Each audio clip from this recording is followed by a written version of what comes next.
you can read and see that Paul was true man of God. Absolutely. So the woman was telling the truth. Yes, she was. So the only way for you to know that her purpose Yes, sir. is wrong is you have to have the spirit of what? Discernment. Thank you. That's the only way. Because, if you preach and then you feel like within your spirit, Lord, I represented you good. People are going to be coming up to you, preachers always slap you on your back. Man, you did a good. I really don't like that. I really rather you pray for me. Yes. Because when I get finished preaching, I normally go wherever I'm sitting, I go back down to my knees and I thank God and I ask God to whatever the case may be. I don't like when people walk up to me, high five me, shake my hand, and because that's out of order. Sure. So what preacher don't really want to hear from others that he did an excellent job at representing God? That's a wonderful way of putting it. Yeah, but that's a little bit different, though, isn't it? No. Well, no. No, I mean, this chick was just outside. She was outside the folds altogether. How you know that? Because actually, why would? Because of her occupation. She was outside the folds altogether because actually, and also Paul's reaction to her. We don't want. I don't wish to be associated with these particular people. I don't need to be associated with them. Let me shut you up. Well, it says here, and it came to pass as we went to prayer. That right. She was. And she can't, but you had a lot of people that was still walking around in there. Now, just like, again, you have like the stripper pole ministries, and like. What's that address? I got the the stripper pole address. You haven't seen this? Check. Oh man. Yeah.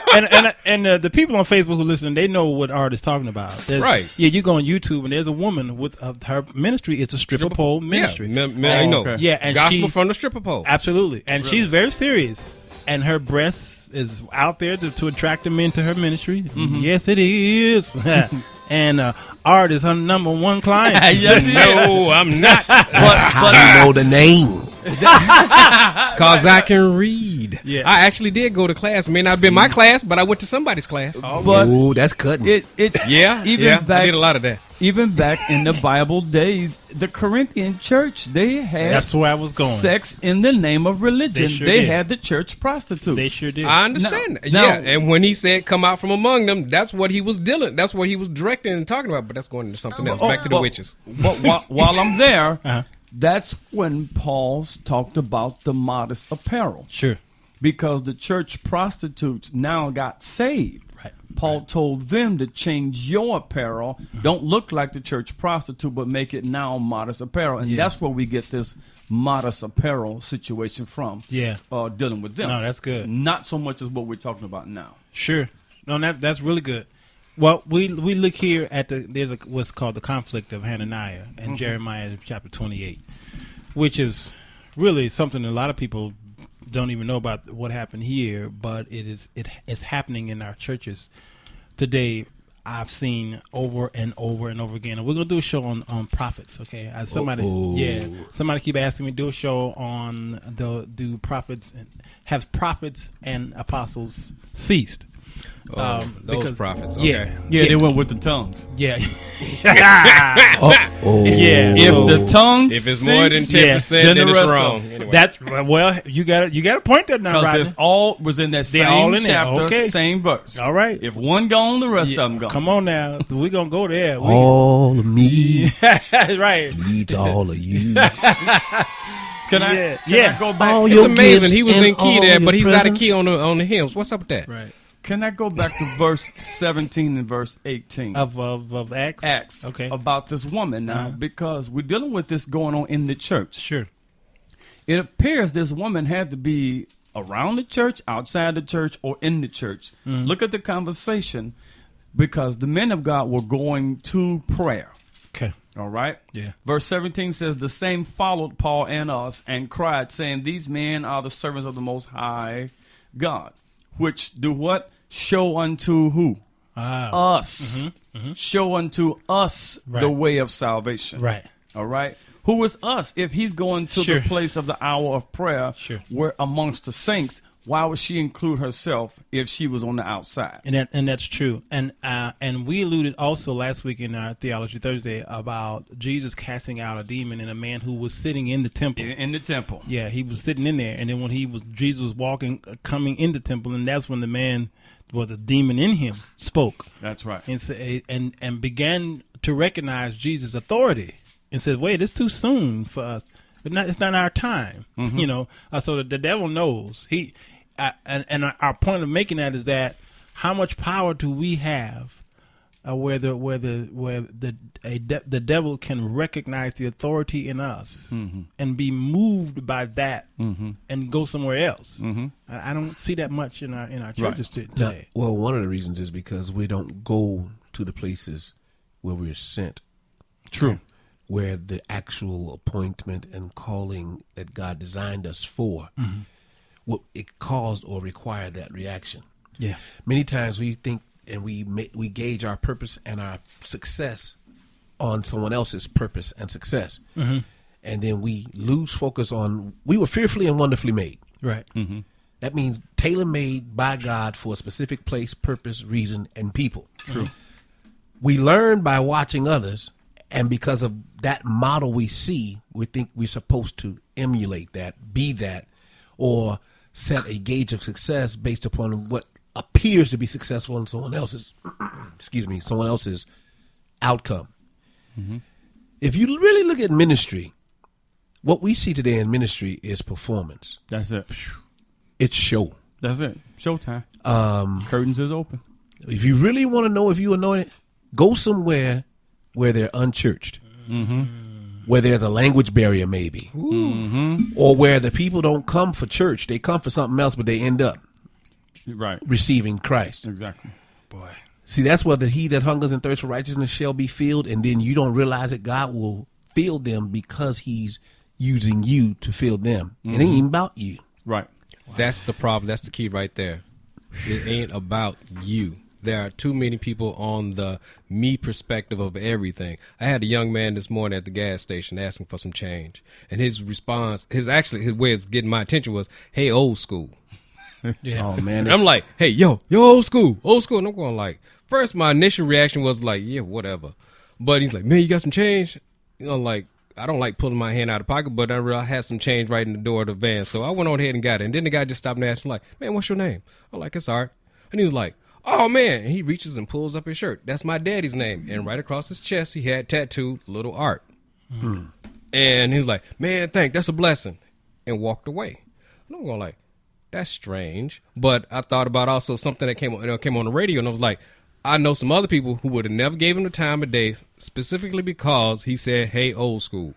I had to go ahead and step outside of myself and understand this young man was actually addressing me in the capacity of respect that was befitting him. He was moving to the maximum of his capacity of understanding what respect was. He realized that I was old. He saw my gray beard. And so he addressed me in, his vernacular, and not because, like, "Excuse me, sir." To be a cop-out. Yeah. I do. I'm sorry. Normally I will give you benefit of the doubt. Right now I can't. No, I'm going to tell you why. Hear ahead. me out. If you had a police officer's uniform on, or if he was standing before the judge, he wouldn't have said, "Yo, Your Honor." He would have approached with the proper terminology. He's on the street. I understand that. And he's trying. I've been in the court, and I've seen that too much by his kind. And well, it's because he's trying to be relevant and cool based upon the interpretation. No. But people know. I've been working in the schools. You see all kinds, from the parents to the babies, from the parents to the Pampers. And yes, they are some fools. Children know what they know because their parents teach them whatever they know. And if their parents don't know nothing, then they won't know nothing. However, you also learn survival skills, and you also learn to say what you want to say and know what to say. I can't stand when they walk up to me and say, "What's up, big guy? What's up, big man?" Do I want to be reminded of that? And you want something from me? Right. Is that a compliment or insult? Right. So the next time I just look at him. I said, "Now, is that a compliment or an insult?" "Huh?" I said, "Think about it. What if I look at you and say, 'What's up, dirty clothes? What's up, stanky?'" Woo, all you did when you saw me, you called it as you saw it. But there's a way to dress it up.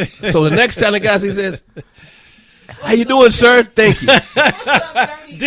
D. I understand what you're saying, but crazy. There is a point. Like I said, I have seen them walk into the thing, walking with the pants, and they speaking the thing, and the guy's talking to him, you need to step up. And he's like, what's wrong with what I'm saying? What's wrong with how I'm saying it? I've already acknowledged he the one in charge when I said chief. Well, his name is not chief, it's judge. but very, I mean, you have these things going on, and this guy was in it. I'm dirty. I'm dressed for work. I'm a carpenter. All he sees is gray beard. He knows that I'm older, so he go ahead and he addressing me on the level he's not sure, but on that particular level, I have to give him that. As opposed, because when we start talking after that, who else is gonna turn around and pull their shirt up? And it's cold as it was outside to show me a tattoo. Let me ask both of y'all a question. He thought you was a stripper, man. Stripper pole ministry, baby. Let me ask y'all a question. If you just got through preaching, and a woman walked up to you and said, "This is the man of God who shows us the way of salvation." Each night, you got a week revival, and each night, how would you feel? Would you say anything? Would you stop her? Actually, I'd ask her, what do you mean by that? You would? Yeah. Yeah, you saying that because of what we talking about now? No, no, I do things like that. I ask her, like, really, why do you, really, what makes you think that? My purpose for saying that is everybody has a purpose behind what they do. Sure. Yeah. One may be different to the other. I'm sure that there may have been another person, be it male or female, in Paul's day, who may have said the same thing. But this particular woman vexed Paul. Yeah. Yep. Yeah. For some reason. Right. And then Natasha asked you a question, Tasha Miles. Paul let her come to church a few days. She said why? That's a very good question. This is extremely wonderful question. And I think what has to happen is, because God works on time, though God is not subject to time. Yeah. God operates in seasons and in time. Right. Paul had to face the jailer so that the jailer could be saved. Right. That's right. So that he and Silas can be put in prison, so that God can send the first jailhouse rock, so that God can come in the room and loose everybody's bounds, so the jailer and his whole household could be saved. Yeah. All right. Had Paul probably done this the day before, it may have been done too soon. Yeah. Well, the action didn't. If we look closely at the text. Oh, the text. Yes. Rodney looking down. He's my kind of preacher. He's I thought he was looking up at I love it. Now, at verse 18, based on the question that was posed, it says, "And this did she many days, but Paul being grieved." It was there. It was when the Holy Spirit put this on him. The first couple of days, he might have. We don't know. We weren't there. He might have received this as what it was. Oh, she was touched. She was blessed. She recognizes. Good. Let everybody know. Come on, free advertisement. Come on, everybody get free. Everybody get saved. But he's being grieved, turned and said to the Spirit, not the young lady, the Spirit. The Spirit in her. And everybody, a lot of times, oh, they got a demon. No, don't focus on that individual. Focus on the power of God in action. Correct. And he spoke to the Spirit, and he said, in the name of Jesus Christ, to come out of her, and he came out the same hour. There's another impact here, too. Yes, this was a chain of events that led to the jailhouse rock. I love it. But it was also economic impact that took place, too. Because when she stopped using her gift, or how should I say it, bootlegging the spirit, the gifts of the Spirit, by being one of divination, she was a slave. True. Her purpose was changed. That's right. And the owners had to make some kind of attack. If you want to know if you're anointed or not, society will attack you. Oh, yes. There is your answer. Yes, sir. That's good. That's and good. The outcome of it will blow your mind. Oh, absolutely. Listen, we're about to go to a break, and I want to segue out of this break into we're going to pick it up from where you left off, Alvin, knowing what's going on in the room and allowing someone with the Spirit to operate, but you not knowing that is the Spirit that's operating until maybe days later. This happens in all of our lives. We didn't recognize something right away. Later on, we did. Okay, and then I'm gonna read a story in the Bible about that, and then we'll continue in getting into this whole witchcraft thing. Okay, all right. I want to hear CeCe Winans. You got it up, D? Yes, sir. Yeah, I think we need to wage some wars.